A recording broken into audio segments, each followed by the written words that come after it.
How you feeling? He's feeling really good. I was pretty optimistic about stuff, and I'm still pretty optimistic.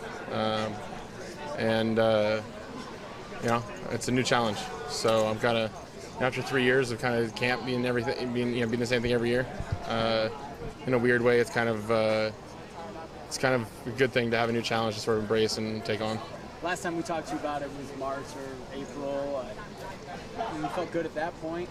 Has it still gone smoothly? Has there been any over the summer? Were there any ups and downs, or was it pretty much just kind of smooth sailing with the rehab? No, I'm really happy. Training staff did really good. I think I'm pretty far ahead of schedule, and I want to push it pretty hard, and I want to find out exactly kind of what you just said. I want to find that spot where, if it has a limit, and if it doesn't, then let's roll. I feel good. Is it a battle at all with the training staff on how much you can put, how much you want to push, and how much they'll let you push it? No, I think they're on my side. They're always. They're the experts, so it's sort of like politics. It's like politicians say one thing and do one thing, while the experts only do something else. So I gotta listen to these guys. Switching away from that, we were talking to Isaac Remington at Media Day, and he pointed out Jake Fisher and Tyler as two young guys that he thought could contribute on the offensive line. Everyone obviously knows Jake. He played a lot last year. Do you agree with Isaac? Do you think Tyler specifically can step up this year? Yeah. The thing about Tyler's relentless.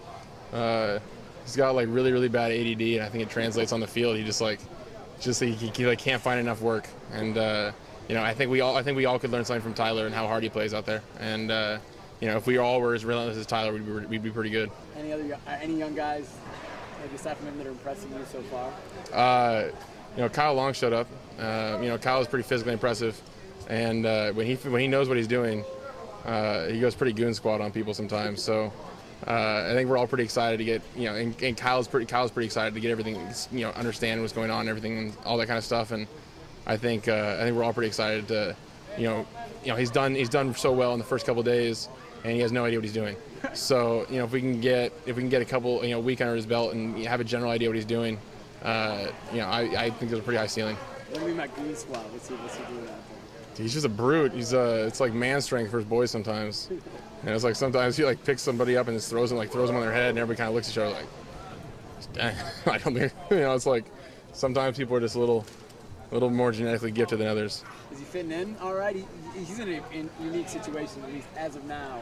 Just 1 year to play, JC transfer. Yeah, it's a different dynamic. We mess around with him. He's older than me, and I'm like a 6th-year senior, so we call him our freshman. He's like our freshman, but he's only got 1 season. And it's good to see how gung ho he is to learn everything and know everything, and he's a pretty outgoing kid. He's pretty funny, so he fits in pretty good. Anyone off the line that's impressed you in the first 3 days? Like defense? Either way, anywhere else. Offense or defense. It stood out. Like if you were to, who's the one guy that comes to your mind and you're like, man, he's been playing really well? I think our whole front seven on defense. Our final team pass today, they gave it. They were applying some pressure, and we got to correct that stuff. But these guys are bringing it from all angles, and it's not going to be the most fun for 3 weeks to deal with those guys. But I'm excited to see him deal with other guys. You're talking to Terrence Mitchell yesterday. He said he's having trouble learning all the freshman names. He forgot Braylon Addison's name. We had a game last night where they threw a picture on the screen, and we divided up into teams for the summer, so it was for points for our team competition. So we had one representative from each squad, and we threw a name up, and you had to give them the first and last name of their hometown, and it was like 1 point for the first and last, 1 point for the hometown, and some of it's pretty funny and sad at the same time. But it's like you throw 105 people in a group. It's it's like everybody knows their first names, last names, or something. So it's pretty fun. We had fun with it too. I think people took some pictures off Facebook and embarrassed a few folks. Who was the representative for your team? Isaac Dixon was my. I think we got last, but Isaac Dixon doesn't know. He got 3. He got 3 people. He got 1. Who was the toughest to name of the young guys? The Mocha twins. They threw one of those guys out there. There's no way to tell which one's which. 50-50. And somebody tried to, I don't know who it was. It might have been Wade or something. Just said like a Mocha, and they wouldn't take it. But that's good. 3 days in, Kyle Long in person.